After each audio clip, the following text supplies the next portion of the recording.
All right, well, last session we looked at the fact that temptation is not the root cause of sin, but desires actually lie under temptation and cause us to sin. You can't be tempted to do something that you don't already want. So what we learned was that we actually have to go into our hearts, address our desires, and stop wanting sin by starting to want Jesus. We have to desire Him more than sin.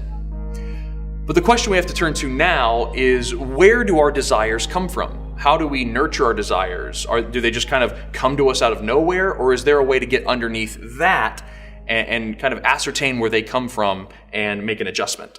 And the answer is yes. There is something that leads to your desires, and that is simply this idea of lacking. Lack.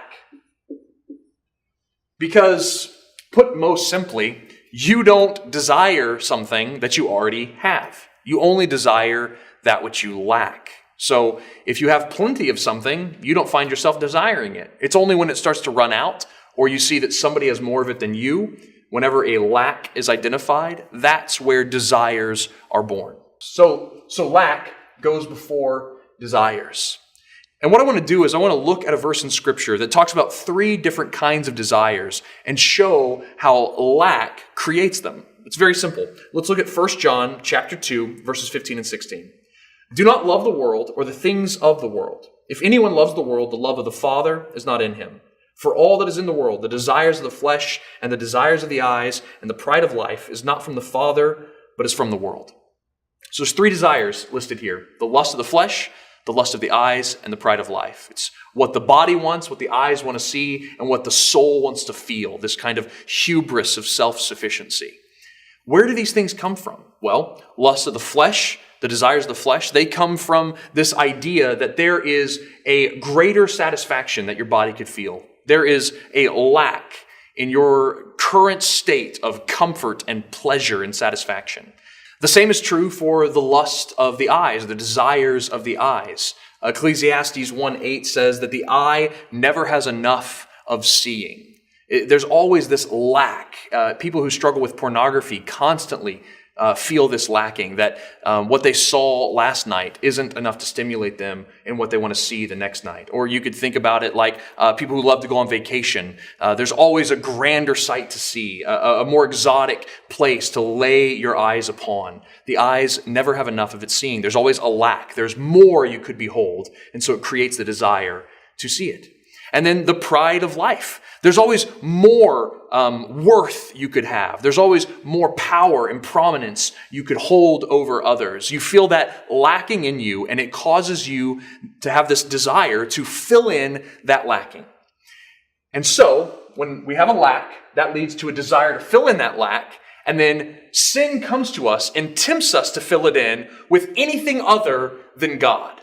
And whenever we seek to fill in a lack with anything other than God, that results in sin.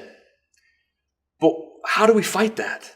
How do we get underneath the sins in our lives and work backwards through temptation and desire and lack? So what we have to do is realize that Jesus can satisfy even your deepest sense of lacking. All those places in your life where you feel like you aren't enough, you aren't doing enough, you don't have enough. Jesus wants to meet you in that depravity, in that lacking, and show you that He can fill it in. Jesus wants your wants. He wants your lack. Every place in you that you feel insufficient and weak and small and meek and meager, Jesus wants those things from you. He wants you to bring them to Him so He can fill you to the brim, so He can provide you with ultimate satisfaction, ultimate comfort, ultimate pleasure, ultimate purpose. And when He does this, that will undercut this whole chain reaction. Jesus will fill in your lacking, and therefore you won't desire to fill it in with something sinful, so that when sin comes to you and tries to tempt you, you won't desire it anymore, and you won't ever even get to this place of sin. Let Jesus come to you with His gospel and show you that He has given you everything to satisfy you, comfort you, meet you in your need, and you will never even desire sin in the first place. Hey, my name is David Bowden with Spoken Gospel. It's the vision of Spoken Gospel to speak the gospel out of every corner of Scripture. We try to do that with teaching videos like these. This one is about my book, Rewire Your Heart, and you can find out more about it by clicking this link here. This is also not the first video in this series. If you want to go back to the beginning, we invite you to watch the first video here. You can also support our ministry by clicking down here, and we would please always invite you to subscribe.